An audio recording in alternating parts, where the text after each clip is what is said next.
celebrating 30 years of phenomenal trend forecasting. Here's Gerald Celente with today's trends in the news. July 20th, 2019. And here are some of today's trends in the news. Yesterday, those markets in the U.S. were down, up overseas. Gold down a bit, but still hanging in above that 1400 mark, 1426. That's right, 1450 is what has to break through to really start rocking. And oil's down again. And Bitcoin, beep, still hanging above that 10.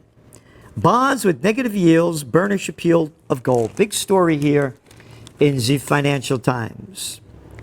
Yep, bond yields continue to fall, pushing the total amount of bonds that provide a negative yield to almost $13 trillion by the latest count. Don't you want to buy a negative yield bond? Yeah. You know, thanks for tuning in to Trends in the News. I got a deal for you. I got a 10-year bond for you. Buy it now, and in 10 years, I'll give you less than what you paid for it. We're going to call it negative yields, and you're going to swallow the bullshit, because what we're really doing is shoving more money into the system so the big guys could get bigger, and bigger women could get bigger. Yep, all the crooks could get richer. So here's the deal. Investors have turned to gold instead of bonds to protect against any downturn in the U.S. stock markets and others as they continue to hit record highs. And ladies and gentlemen and children of all ages, I, Gerald Celente, am the only person in the world in my June 6th trend alert that said the gold bull run. Oh, and last week, one of the world's richest men, Ray Dalio from Bridgewater Associates, that hedge fund, the hedge funds, those groups that gobble up more money and don't build anything, but keep making more money, yeah. There was no such thing as hedge funds or private equity groups when I was a young man. No. These are just scammers, slimy scammers that keep buying up more, taking more, and getting richer. Anyway, Ray Dalio, bullish on gold. That's right.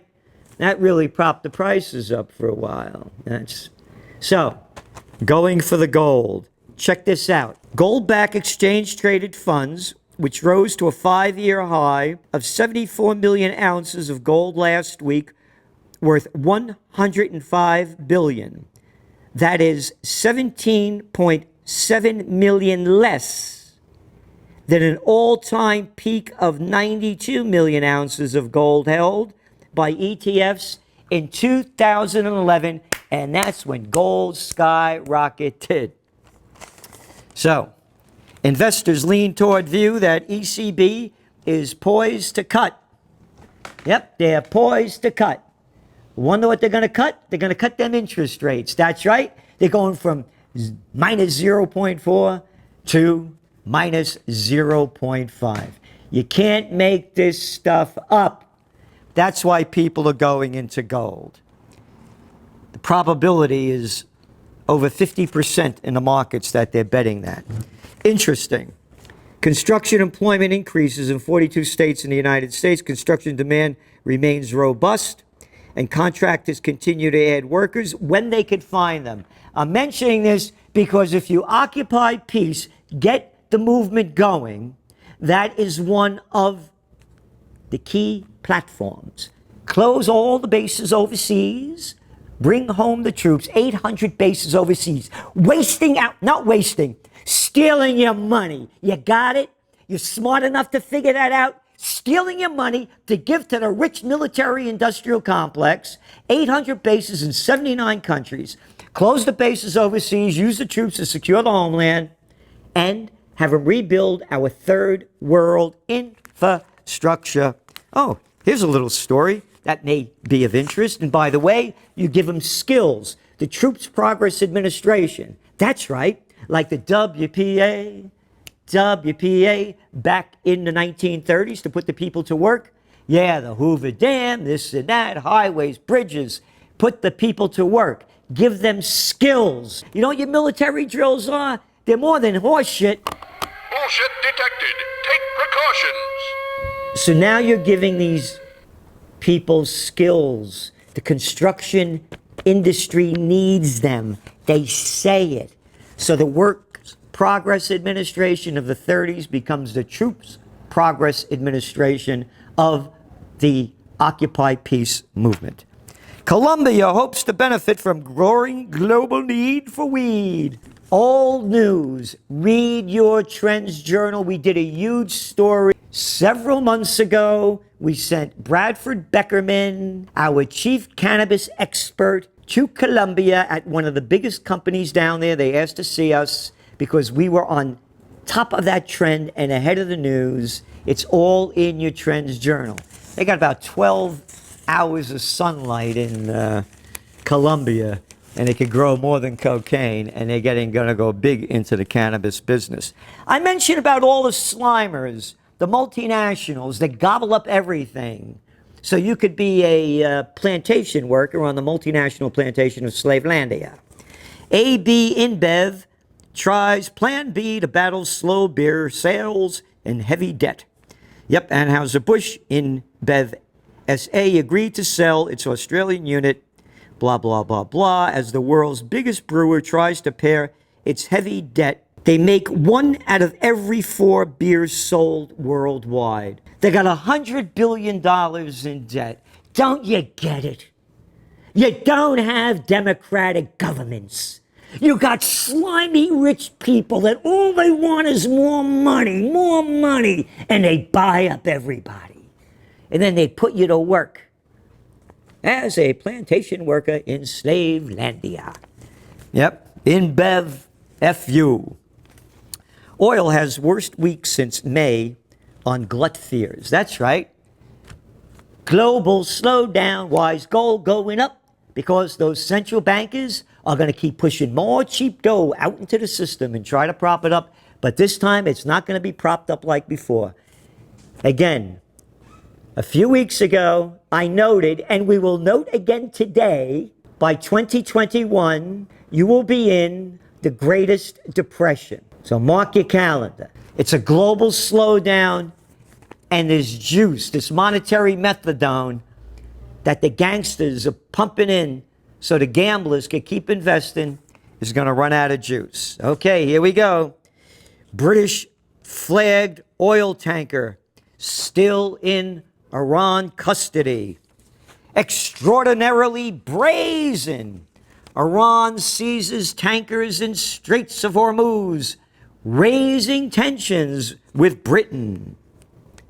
UK says tanker seizure shows Iran choosing dangerous path. Okay. Extraordinarily brazen. This is from CNBC. They quote some clown boy that uses this language. Quote, "This is an extraordinarily brazen step here. This is taking tankers underway, then forcing them into Iranian waters, and I think it's a highly provocative step." Who gives a fuck what you think? Who is this? Oh, it's something the Iranians tried to do before when they tried to nab another British ship on the 10th of July, but British warships stopped them. You know what that is? Bullshit level, DEFCON 5. Bullshit. Bullshit. They never tried to stop them. There's this big British warship and there's some motorboats, little Iranian motorboats around this big tanker. They denied it, but you have to believe it because the propagandists say it. This is an international escalation from what we've seen by the Iranians. This is from Henry Rome, Iran analyst with Eurasia Group. Eurasia Group? Your sister's ass group. It's a bullshit organization. And they put this crap out like we gotta listen to Henry Rome. Rome away, Henry. You're giving Rome a bad name. Hey, how about those English pricks? Oh, I could use the other word too, but I would be, matter of fact, I can use the other word. And I won't be chastised for it. UK says tanker seizure shows Iranian choosing dangerous path. Yep, and this is from Jeremy Hunt, the UK Foreign Secretary. Not Hunt, get rid of the H and put the C in there so we could call it pricks and hunts with a C. Yeah, because that's all this little boy is. Oh, and I would call that to your face, Jeremy. You little prick. Our reaction would be considered but robust. The UK will ensure the safety of our shipping. British Cabinet Minister James Brokenshire called the tanker's seizure completely intolerable. The actions of the Iranians is completely unacceptable. It is so important that we maintain this free navigation through the Gulf. Iranian officials, meanwhile, said on Saturday that they opened an investigation into the Stena Imperio, alleging that it had collided with a fishing vessel of southern Iranian port. And also, we are forgetting here that those proper British, seized an Iranian ship, yes, and said that it was going to bring, allegedly, supposedly, we believe, oil to Syria, and it was against European Union sanctions. What right do you have to seize it? Hunt with a C? Oh, we could do anything we want.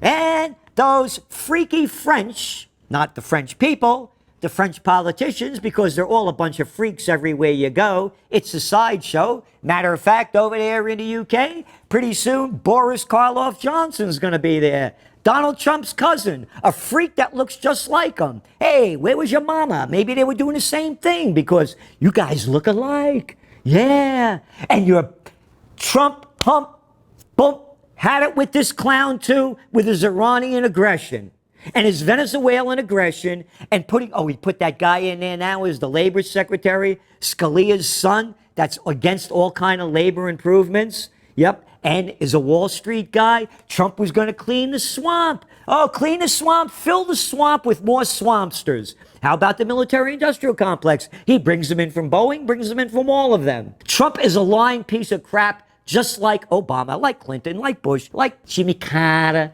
like Reagan, like all of them. So the French foreign minister raised concerns over Iran's move. Quote, "We've learned with great concern of the seizure of a British vessel by Iranian forces. We strongly condemn it and express our full solidarity with the United Kingdom." Yes, slimy SOB. Look what you did to Libya. Yeah. Hey, how about Syria? Anyway, then the Germans went into this as well.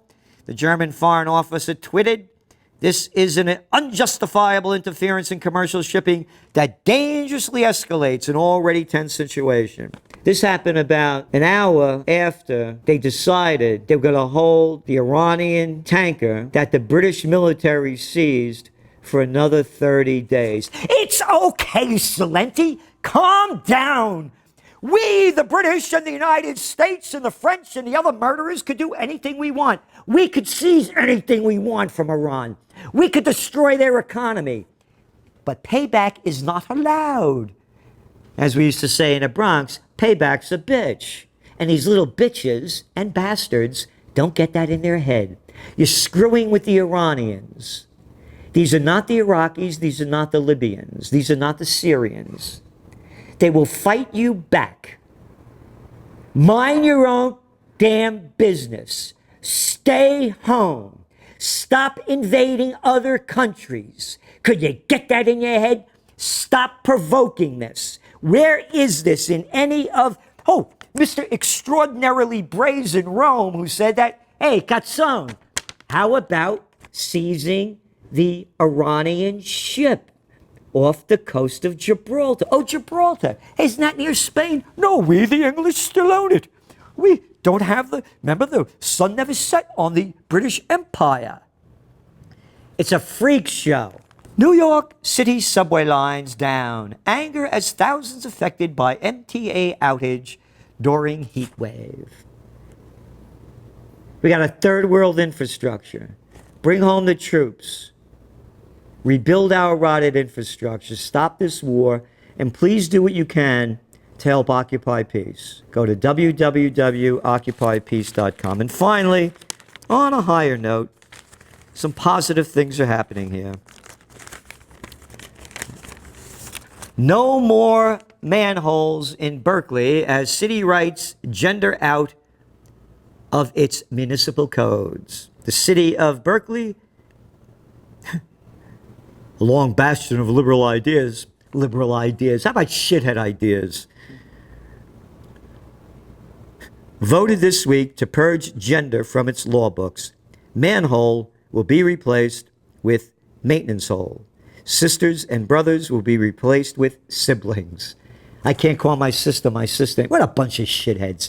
These are these stupid little politicians. These little moron minds. You got better things to do. Matter of fact, you know, I was in a plane. You can't call those people steering them planes. They're not in a cockpit anymore. Can't call it a cockpit. Oh, and don't blackmail. Hey, blackmail. No, it's not blackmail. That's racist. When are we going to stop this bullshit? We're not. Because this country's going down. It's a freak show. Look who your president is. You couldn't create a better one than him. An arrogant boy born on third base and thought he hit a home run. A Republican, I got the same crap up here as the governor of New York, little Andy Cuomo, and his arrogant brother Chris on CNN. Arrogant boys born on third base and thought they hit a home run. Like that other guy, Anderson Cooper, a little piece of garbage. But mommy was Gloria Vanderbilt. Oh, those Vanderbilts with all the dough. What did I just say? Scalia's son just coming in now as the labor secretary. It's one big club and you're not in it. Start getting to the streets like they're doing in Hong Kong. Start putting your money where your heart is and putting it into Occupy Peace. Don't get angry. Don't get angry, Celente. Be a coward like the rest of us. Swallow their shit, bend over, take orders, and become a good worker on the plantation of Slavelandia for the multinationals. This is Gerald Celente, and that's some of today's Trends in the News.